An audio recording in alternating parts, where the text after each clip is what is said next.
سلام الكوتش، بغيت شي بروغرام ديال الماكله. قولني نعم كوتش، انا عام وانا كنتريني وجا واحد الدري صاحبي يلا دخل شهر وصحاح عليا. كيفاش البلان كوتش؟ انا بغيت نتريني وما عرفتش الجسم ديالي كيفاش داير. قول لينا البلان. هاد الاسئله كاملين غادي نجاوبوا عليهم في هاد الفيديو. السلام عليكم الدريات، معكم حمزه فيديو جديد. بدلت السميه ديال لاشين من حمزه الكوتش، لان في هاد القناه غادي نوليو نعطيو نصائح على الصحه، على الميسكولاسيون، وشنو هي انواع ديال التغذيه لان غادي تفيدك الجسم. لو كنتي انت ولا انت اول مره تشوفني ما تنساش تابوني في لاشين، تخلي معك شي لايك شي كومونتير زوين، ونبداو الفيديو. في هذا الفيديو هذا غادي نهضروا على شنو هما كيفاش تعرف مادام ان كما قلنا في الفيديو اللي فات انت يلاه دخلتي لاصال ما عارفش قدرتي انك تتعامل مع السيمانه الاولى ديال لاصال، شنو من بعد غادي تجي. غادي تقولوا لي عطينا بروغرام ديال الماكله وعطينا بروغرام ديال لونطريمون. غادي نقول لكم هادشي ما كيجيش بان غير تجي وغادي تاخذ بروغرام ديال لونطريمون هكاك، لحقاش كل واحد الجسم ديالو ماشي بحال الاجسام كتختلف، كل واحد وكيفاش الجسم ديالو وكيفاش الميتابوليزم ديالو.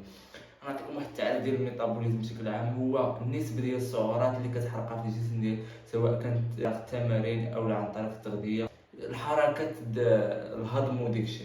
كاينين ثلاثه ديال الانواع ديال الاجسام، كاين الميزومورف والاكتومورف والاندومورف.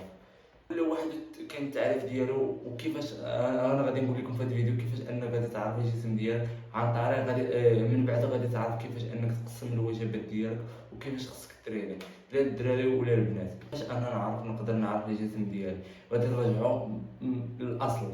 الاول ما بديتي قبل ما تبدا تريني، حيت الا كنتي انت بديتي كتريني وما غاديش تقول لي انا الجسم ديالي ميزومورف او اكتومورف، لا خصك ترجع للاصل ديالك. انا فاش كنرجع للاصل ديالي كنلقى الجسم ديالي هو الاكتومورف.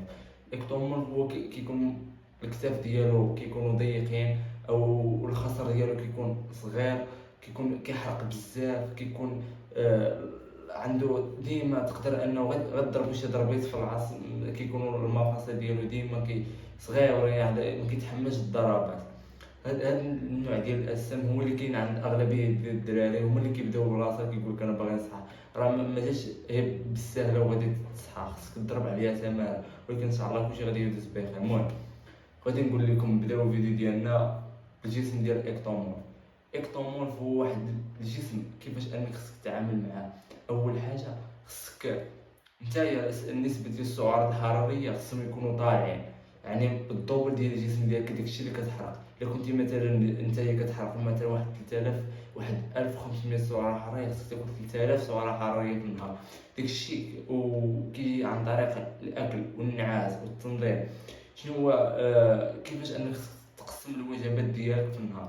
اول حاجه بالنسبه للجسم الاكتومورف خصك تاكل من بين 4 حتى ل 5 وجبات في النهار يكونوا طالعين في البروتين. كيفاش يكونوا طالعين البروتين؟ مثلا انت خصك تشوف شحال كتوزن.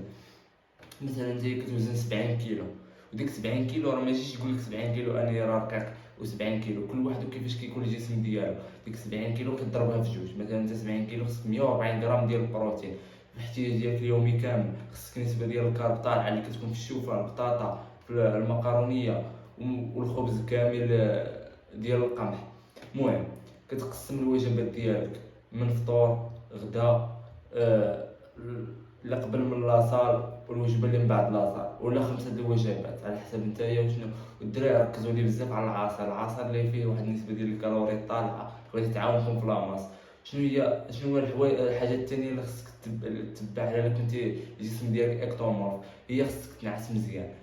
الدراري الجسم ديال الاكتومورف هو واحد الجسم اللي كيكون غير ما غاديش تنعس السوايع الكافيه ديالك، اوتوماتيكمون كيجيك واحد بحال نقول لك واحد الهلوسه، كيكون ديما معصب. علاش ديك الاغلبيه كيكونوا الدراري رقاقين، ولا واخا ما كيكونش كميه ما كيكونش مبلي كتلقاه ديما معصب. علاش؟ لحقاش هو ما كينعس كينعس السوايع الكافيين ديالو. خصك الدراري تنعسوا 8 حتى 9 ديال السوايع الا كنتي بهذا الجسم هذا، باش الجسم ديالك كيحتاج لواحد الراحه باش انه يتادابطا مع الدماغ ديالو، وما غاديش يبقى يجيك ديك حريق الراس وتبقى تعصب دغيا. المهم من بعد غادي تجي لونطريمون كيفاش غادي تكون لونطريمون؟ خصها تكون خفيفه، ماشي خفيفه يعني ما غاديش تريني، لا.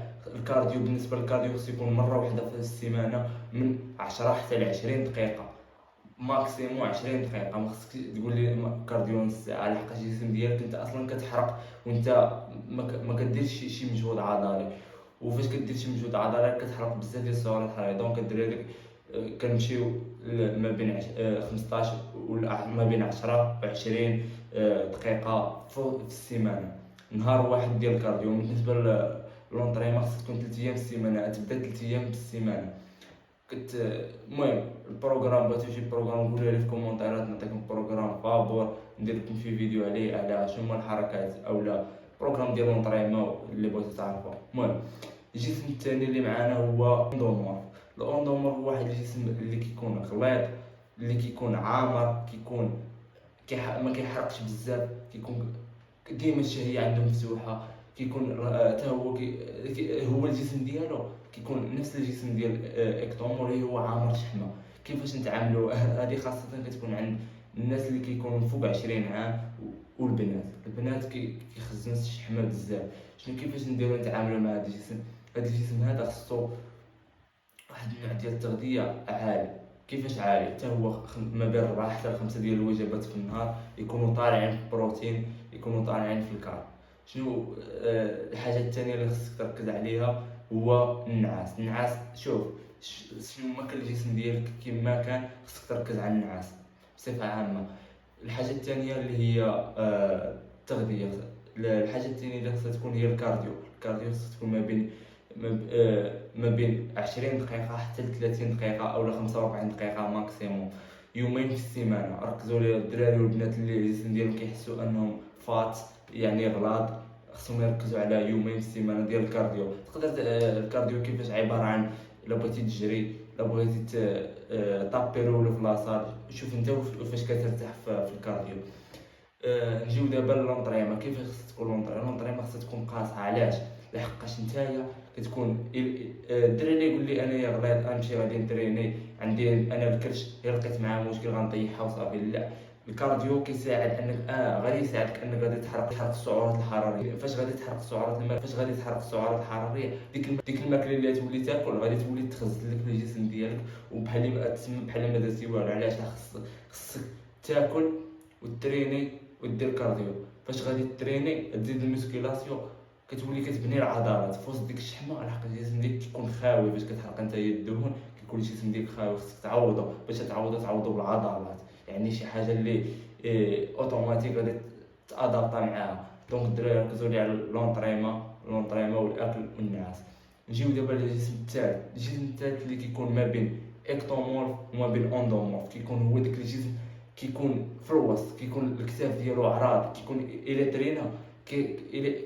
ترينا غير سيمانه كيكون كيبان، كيكون غير مرقه ياكل اي حاجه كيبان. علاش الدراري بزاف ديال الدراري كيلقاو مشكل؟ علاش كيكون الجسم ديال مثلا كيقول لك انايا كنتريني 6 شهور، كنتريني عام، ما بانت فيا والو. كيجي واحد صاحبو مثلا كيكون مبلي ولا كيجي كيتريني شهر كياكل غير الماكله ديال الدار، ما كيزيد ما كينقص، كيكون كيبني العضلات. علاش؟ هذاك الجسم ديالو كيكون كل. شوف الدراري، هاد الرياضه كتعتمد على الجينات.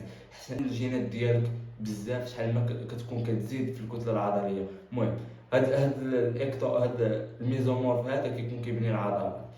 كيفاش هاد الجسم هذا كيكون ساهل؟ هو اللي كيتمناو اغلبيه ديال كمال الاسف باش كيكونوا يلاه باغيين يبداو لاصال. هو كيقول لك انا بغيت ناكل وتبان عليا. خصك تشوف الجسم ديالك، ترجع مثلا كنت انت يلاه غتبدا لاصال، غتصور راسك وتشوف. الا كنت انت مثلا كتبان هي كتريني شويه كتبان عليك راه الجسم ديالك ميزومورف. كنت انت صورتي راسك لقيتي راسك يديك كيبانوا هي العظومه، الجسم ديالك كامل ناقص بزاف، راه الجسم ديالك اكتومور. ورجع راه كل واحد درت له المهم في هذا الفيديو راه قسمت كل واحد وكيفاش الطريقه باش انه يخدم. ولا كنت انت اولا انت الجسم ديالك كتحس براسك غليظ عندك الشحمه، راه الجسم ديالك اندومور، وكل واحد وكيفاش خصو يتعامل معاه. في هذا الفيديو هذا انا جيت نقول لكم هي الانواع ديال الاجسام ديالك، لحقاش ماشي اي حاجه كتجيب لحقاش ماشي اي حاجه كتجي بالسهله. انت يلاه دخلتي وباغي بروغرام ديال الماكله، خصك تعرف انت اصلا الجسم ديالك كيفاش داير، كيفاش خصك تتعامل معاه، كيفاش الجسم ديالك خصك تادابطا معاه. لحقاش بحال اللي كتربي شي دري صغير، خصك تعطيه الماكله اللي توالمو باش ما تطلقش عليه الكرش، باش ما يمرضش. خصك تعامل معاه. راه كل واحد مسؤول على راسو، راه ماشي شي واحد يقول لك انت خصك دير هادي ولا خصك دير هادي. انت خصك تعرف راسك شنو خاصو، خصكم تعرفوا كيفاش تتعاملوا مع راسكم. راه ماشي اي حاجه راه من دابا خصك تبغيها، خصك تدمر عليها. الدراري كنقولوا نعاودها، خصك استمراريه. راه بغيتي شي حاجه بغيها. ونتمنى الدراري يكون فدتكم شي حاجه.